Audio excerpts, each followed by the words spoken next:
બોલી હૃદયમાં વસ્તુ છે અણમોલી.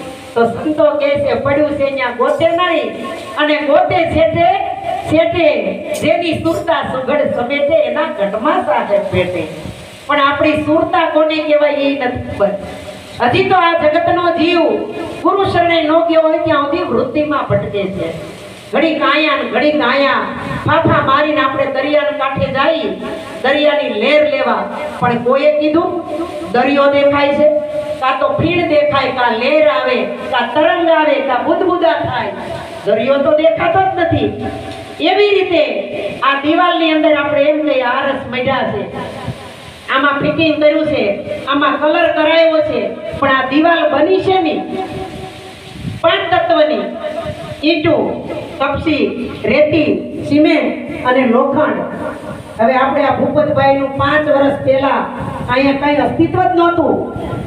એક એક ઢગલા પડ્યા હોય, રેતીનો ઢગલો પડ્યો હોય, કપચીનો, ઈંટુનો, લોખંડનો, આ બધા ઢગલા પડ્યા હોય કે રામભાઈ હાલો અમે બંગલો બનાવ્યો જોવા જેવો.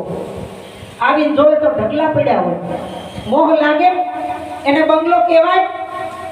આ તો ભંગાણ છે. અને પછી 5 વર્ષ પછી આવ્યા તો 2 માળનો મસ્ત મજાનો બંગલો બની ગયો. હવે ઘેરે જઈને કહી કે એને તો હોલ બનાવ્યો છે, એને રૂમ બનાવ્યા, એને રસોડું બનાવ્યું. કારણ કે ભગવાન ઈ જ છે. ભ વત્તા ગ વત્તા વા વત્તા ન, 4.5 અક્ષરનો ભગવાન છે. ભ એટલે ભૂમિ, ધરતી, પૃથ્વી, ગ એટલે ગગન, આકાશ, વાદળ, અને વા એટલે વાયુ, જેને કહેવાય શ્વાસ, જેને કહેવાય ઉશ્વાસ. આપણે શ્વાસ ઉશ્વાસ કરીએ છીએ ને, આ તો એક શરીરની ક્રિયા છે.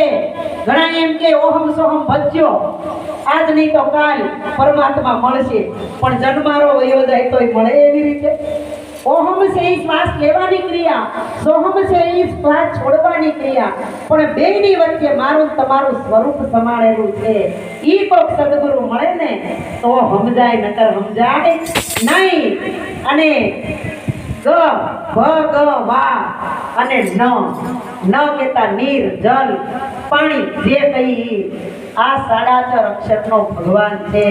પણ ये भगवान ढूंढने चला, भगवान मिला नहीं कोई, संतों के भगवान है मन तेरा, भगवान दूजा नहीं कोई. મારું તમારું મન છે ને ઈ જ ભગવાન છે.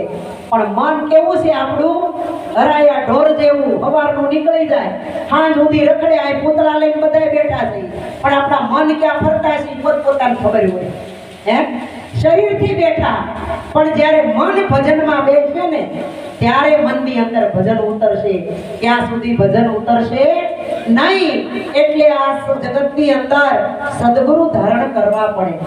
સદગુરુ વગર કોઈની મુક્તિ થઈ નથી, પણ થાશે નહીં.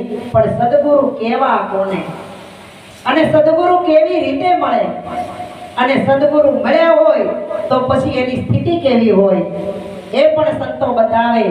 तो सदगुरु केवा के गुरु ही कीजिए तो ऐसा कीजिए जैसा पूनम का चंद तेज करे पण तपे नहीं, दे दे अपनो रंग. अटाणना गुरु ने बतावવાનો થાય કે જો લ્યો અમારા ઘરે પધરામણી કરવા આવે, કેટલોય ખર્ચો થાય, ફૂલડાની કેડીઓ કરવી પડે, પથાણા પાથરવા પડે, ફૂલ ઉડાડવા પડે તો ઈ ગુરુ આવે, નહીતર નો આવે. પણ ગુરુ કેવા હોય કે શાંત, સરળ અને સહજ હોય. એને કોઈ સ્વાંગ કે કાંઈ ધતિંગ હોય નહીં. ગુરુ કેવા હોય કે વૈરાગી વેશે, દિન દરવેશે, દેશ વિદેશે ફરનારો, સતયુગ સમર્તો, નેહ નિતરતો, કાયમ કરુણા કરનારો. આ તો નવખંડમાં ચડતો, નજરે નિરખતો, નવખંડ નજરે ચડનારો. એના પગ તમે લેજો પકડી, જીવ તું જકડી, તને તારશે તારણ તરનારો. એ તને તારશે તારણ તરનારો. જે તર્યો હોય એ તારે. એટલે ગુરુ 3 પ્રકારના કીધા: પાંદડા જેવા, લાકડા જેવા અને લોઢા જેવા.